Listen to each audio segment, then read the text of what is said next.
সবাই পড়ে নিচ্ছে কালিমাত শুকুর আলহামদুলিল্লাহ। সম্মানিত শুধু আমি সূরা কাহাফের একটা আয়াত তেলাওয়াত করেছি এবং আমি ভেবে এসেছি যে সূরা কাহাফ থেকে কিছু কথা আপনাদের সাথে আজকে শেয়ার করব ইনশাআল্লাহ বিদিনিল্লাহ। সূরা কাহাফের যে লেসনগুলো আছে, দ্য কি লেসনস ফ্রম সূরা আল কাহাফ বা দ্য প্রাইম লেসনস ফ্রম সূরা আল কাহাফ, এটা আপনাদের সাথে আমি শেয়ার করব ইনশাআল্লাহ বিদিনিল্লাহ। সূরা কাহাফ এটি মাক্কি সূরা, মক্কায় নাজিল হয়েছে। এটা কোরআনের একেবারে মিডলে অবস্থিত, 15 পারায়, কোরআনের 18 নম্বর সূরা। আপনারা অনেকে দেখে থাকবেন যে সূরা কাহাফের মধ্যে একটা শব্দ আছে ওয়ালিয়াতালাত্তাফ। যারা কোরআন করেছেন দেখে থাকবেন, না দেখলে আজকে পাঠায় যে দেখবেন একটা শব্দ আছে ওয়ালিয়াতালাত্তাফ। দেখবেন কোরআনের মধ্যে এই শব্দটা বোল্ড করা, মোটা কালি দিয়ে লেখা bold. This is the middle of the holy Quran. এটা কোরআনের একেবারে মাঝখানে এই শব্দটা, এর আগে যত আয়াত তার পরে ঠিক তত আয়াত। সুবহানাল্লাহি ওয়া বিহামদিহি। This is the middle of the holy Quran এবং এটা সূরা কাহাফের মধ্যে আছে ওয়ালিয়াতালাত্তাফ শব্দটা আপনারা দেখবেন। এবং এই সূরাটা নবুয়তির ৫ম বছরে নাজিল হয়েছিল আবিসিনিয়াতে, হিজরতের পূর্বে। তখন সাহাবীদের উপর, নমুসলিম সাহাবাদের উপর কঠিন অত্যাচার চলতেছিল, ভয়ঙ্কর ধরনের অত্যাচার। তো এই সূরাটা নাজিল করে আল্লাহ তাআলা আমাদেরকে সান্ত্বনা দিলেন এবং বুঝাতে চাইলেন এই অত্যাচার, এই জুলুমের শিকার শুধু তোমরাই হচ্ছ না, এর আগেও হয়েছে অনেকে। 7 জন যুবক ছিল রোমান সাম্রাজ্যে, তারা তাদের ঈমান বাঁচানোর জন্য এরকম কষ্টের শিকার হয়েছিল এবং তারা যে স্বপ্ন দেখেছিল সেই স্বপ্ন আল্লাহ তাআলা বাস্তবায়ন করেছেন। তো এই ঘটনাগুলো শুনিয়ে বেসিক্যালি মক্কার যে নমুসলিম সাহাবারা তাদেরকে আল্লাহ তাআলা সান্ত্বনা দিচ্ছিলেন যে ফ্রাস্ট্রেটেড হওয়ার কিছু নেই। ওয়ালা তাহিনু ওয়ালা তাহজানু ওয়া আনতুমুল আ'লাউনা ইন কুনতুম মুমিনিন। হতাশ হবে না, চিন্তিত হবে না, বিজয় তোমাদেরই হবে যদি তোমরা মুমিন হও, যদি তোমরা বিশ্বাসী হও, তোমাদের ঈমানের দাবি যদি তোমরা সত্যবাদী হও। এই সূরাটা নাজিলের একটা প্রেক্ষাপট আছে। মক্কার কুরাইশরা কোনোভাবেই যখন রাসূল সাল্লাল্লাহু আলাইহি ওয়াসাল্লামকে দমাতে পারছিল না, তখন তারা প্ল্যান করলো যে আমরা মদিনাতে যে মদিনার ইহুদিদের কাছ থেকে কিছু জেনে আসি, কারণ মক্কাবাসীদের নবী, রাসূল, ওহী, আখিরাত এগুলোর ব্যাপারে কোনো ধারণা ছিল না। তো ফলে তারা কুরাইশরা নজর ইবনে হারিস এবং উকবা ইবনে আবি মুআইত এই দুজনকে পাঠালো, তোমরা মদিনায় যাও, মদিনায় ইহুদিরা থাকে, ইহুদিদের কাছে তাওরাত নাজিল হয়েছিল, they have idea regarding prophets and আখিরাত, আখিরাত কি, নবী কি, এগুলোর আইডিয়া তাদের আছে। তো তাদের দুজনকে পাঠালো যে তোমরা যে তাদের জিজ্ঞেস করো যে আমাদের জ্ঞাতি ভাইদের মধ্যে থেকে একজন তো নবী দাবি করে, সে কি আসলে নবী কিনা আমরা কিভাবে বুঝবো। তো যেই চিন্তা সেই কাজ, তারা গেল মদিনাতে, মক্কা থেকে মদিনায়, যে খুলে বললো যে আমাদেরই এক ছেলে, আমাদেরই এক লোক বয়স 40 হওয়ার পর থেকে বলে আমি নবী, আমার কাছে ওহী আসে, আল্লাহ আমার কাছে বাণী পাঠায়, তিনি আমাকে বাণী বাহক করে পাঠিয়েছেন তোমাদের কাছে, এটা আসলে সত্য কিনা, আমরা একটু কনফিউশনে আছি। তো ইহুদিরা বললো তোমরা যে তাকে 3টি প্রশ্ন করবে, যদি উত্তর দিতে পারে বুঝবে সত্য নবী। 1 নম্বরে জিজ্ঞেস করবে যে মুহাম্মদ বলো তো আসহাবে কাহাফ কারা, আসহাবে কাহাফ সম্পর্কে তোমরা কি জানো। যে সূরাটার নাম সূরাতুল কাহাফ। কাহাফ মানে হচ্ছে কেই, গুহা, মানে গুহাবাসী। 7 জন যুবক এই গুহার ভিতরে আশ্রয় নিয়েছিল ঈমান বাঁচানোর জন্য। মুহাম্মদ যদি সত্য নবী হও বলো এই ঘটনাটা কি। 2 নম্বরে তাকে জিজ্ঞেস করবে জুলকারনাইন বাদশা সম্পর্কে কি জানে, সে কিছু জানে কিনা। 3 নম্বর তাকে জিজ্ঞেস করবে মা হুয়া রূহ, রূহ কি, যে রূহটা দেহে ঢুকলে মানুষ নড়ে চড়ে, প্রাণবন্ত একটা অ্যানিমেশন থাকে, এটা বের হয়ে গেলে সে ডেড বডি, লাশ হয়ে পড়ে থাকে। What is the origin of রূহ, স্পিরিট। এই 3টা প্রশ্নের উত্তর যদি জানে তাহলে আসলেই সে সত্য নবী। তারা এসে জিজ্ঞেস করলো মুহাম্মদ বলো আসহাবে কাহাফ কারা, বলো জুলকারনাইন কে, বলো রূহ কি।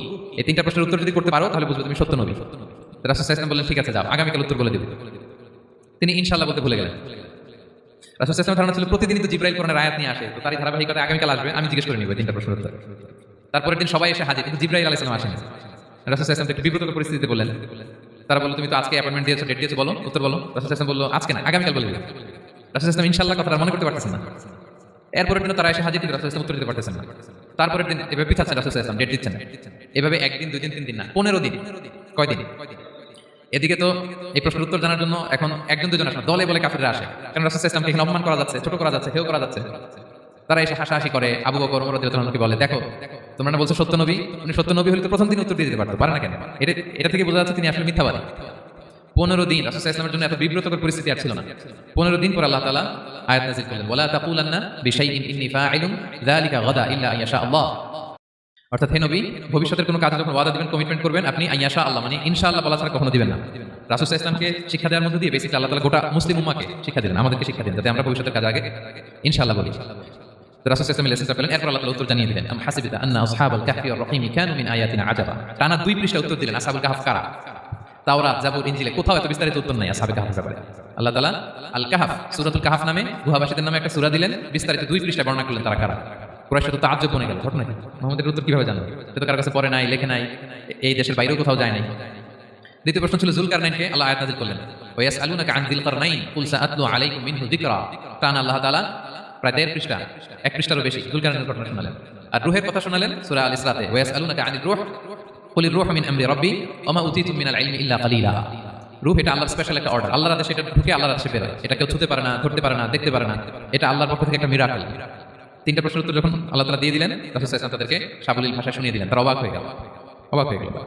এইটা হচ্ছে সূরাতুল কাহফ নাজিল হওয়ার প্রেক্ষাপট। এরকম একটা সিচুয়েশনে নবুয়তির 5ম বছরে আল্লাহ তাআলা এই সূরাটা নাজিল করেছেন।